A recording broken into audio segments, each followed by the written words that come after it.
Hi friend, ನಮಸ್ಕಾರ. CRG family YouTube ಚಾನಲ್ಗೆ ತಮಗೆಲ್ಲರಿಗೂ ಸ್ವಾಗತ. ಬನ್ನಿ, ಇವತ್ತು ನಾವೊಂದು ಮೆಮೊರಿ ಸ್ಲಿಪ್ ಚೆಸ್ ಗೇಮ್ ಅಂತ, ಇದು ಯಾವ ಥರ ಆಡೋದು, ಇದರಿಂದ ಏನೇನು ಅನುಕೂಲ ಆಗುತ್ತೆ ಅಂತ ನೋಡ್ಕೊಬರೋಣ. ಈ ಆಟನ ಇವತ್ತು ನನ್ನ ವೈಫು ಮತ್ತು ಮಗ ಆಟ ಆಡ್ತಿದ್ದಾರೆ.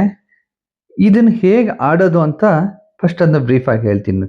ಈ ಥರ ಪ್ಲಾಸ್ಟಿಕ್ ಟ್ರೇಯಲ್ಲಿ 36 ಗುಳಿಗಳಿರ್ತವೆ. ಅದೇ ಥರ 36 ಟೋಕನ್ಗಳು ಕಾಣಿಸುವ ರೀತಿಯಲ್ಲಿ 5ರಿಂದ 10 ಸೆಕೆಂಡು ನೋಡ್ಕೋಬೇಕು.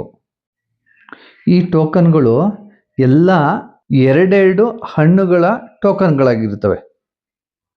ಎಲ್ಲ ಟೋಕನ್ಗಳು ಯಾವ್ಯಾವ ಹಣ್ಣು ಎಲ್ಲೆಲ್ಲಿದೆ ಅಂತ ಹೇಳಿಬಿಟ್ಟು ಒಂದು 10 ನಿಮಿಷ ನೋಡ್ಕೋಬೇಕು. ಆನಂತರ ಏನು ಮಾಡಬೇಕಂದ್ರೆ, ಚಿತ್ರ ಕಾಣದ ರೀತಿಯಲ್ಲಿ ಇವನ್ನೆಲ್ಲ ಉಲ್ಟಾ ಮಾಡಿಕೊಂಡು ನೋಡಿ, ಈ ರೀತಿ ಕಾಣಿಸ್ತಿದ್ದಂಗೆ ಕ್ವಶನ್ ಮಾರ್ಕ್ ಇರೋದೆಲ್ಲ ಉಲ್ಟಾ ಮಾಡ್ಕೋಬೇಕು, ಕಾಣಿಸ್ಬಾರ್ದು ಯಾರದು ಎಲ್ಲೆಲ್ಲಿದೆ ಅಂತ. ಈಗ ಆಟಗಾರರ ಸರದಿಯಂತೆ ಒಬ್ಬರು 2 ಟೋಕನ್ ಮಾತ್ರ ಓಪನ್ ಮಾಡ್ಬೋದು. ಅದು ಮ್ಯಾಚ್ ಆಯಿತು ಅಂದರೆ ಅದು ಅವ್ರಿಗೆ ಆ್ಯಡ್ ಮಾಡ್ಕೋಬೋದು. ಸರಿ, ಮ್ಯಾಚ್ ಆಗಿಲ್ಲ ಅಂದರೆ ಮತ್ತೆ ರಿಟರ್ನ್ ಅದೇ ಥರನೇ ಕ್ಲೋಸ್ ಮಾಡಬೇಕು. ನೋಡ್ತಾ ಇದ್ದೀರಾ ಹೇಗೆ ಆಟ ಆಡ್ತಾ ಇದ್ದಾರಂತೆ? ನೋಡಿ 2 ಮ್ಯಾಚ್ ಆಯಿತು, 2ನ್ನ ಎತ್ತಿಟ್ಕೊಂಡ.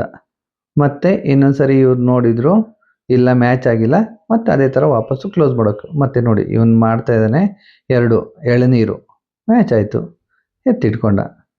ಹಾಗಾದರೆ ಈ ಗೇಮಿನ ವಿಶೇಷತೆ ಏನು ಅಂತ ನೋಡ್ಕೊಬರೋದಾದರೆ, ಇದು ಮಕ್ಕಳ ಜ್ಞಾಪನ ಶಕ್ತಿ ಮತ್ತು ಏಕಾಗ್ರತೆ ಅಂದರೆ ಫೋಕಸ್ ಮತ್ತು ದೃಶ್ಯ ಗುರುತಿಸುವ ಸಾಮರ್ಥ್ಯ ಮಕ್ಕಳಲ್ಲಿ ನಿಜವಾಗ್ಲೂ ಹೆಚ್ಚಾಗ್ತದೆ.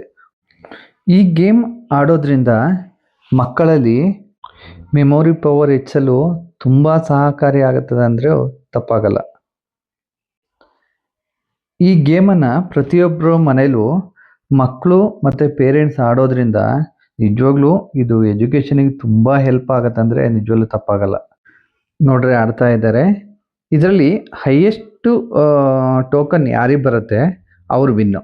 ನೋಡಿದ್ರೆ ಫ್ರೆಂಡ್, ಈ ಥರದ್ದು ಟ್ರೇಸ್ ನಾರ್ಮಲಿ ಅಂಗಡಿಲಿ ಸಿಗುತ್ತೆ, ಇಲ್ಲ ಬುಕ್ ಸ್ಟೋರಲ್ಲಿ ಸಿಗುತ್ತೆ.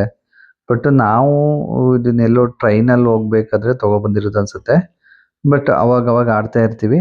ಇವನಿಗೆ ತುಂಬ ಮೆಮೊರಿ ಪವರ್ ಇಂಪ್ರೂವ್ ಆಗಿದೆ ಅಂದರೆ ತಪ್ಪಾಗಲ್ಲ. ಈ ವಿಡಿಯೋ ನಿಮ್ಗೆ ಇಷ್ಟವಾದರೆ ದಯವಿಟ್ಟು ಸಬ್ಸ್ಕ್ರೈಬ್ ಮಾಡಿ ಮತ್ತು ಫಾಲೋ ಮಾಡಿ, ಶೇರ್ಸ್, ಕಮೆಂಟ್ಸ್ ಮಾಡಿ.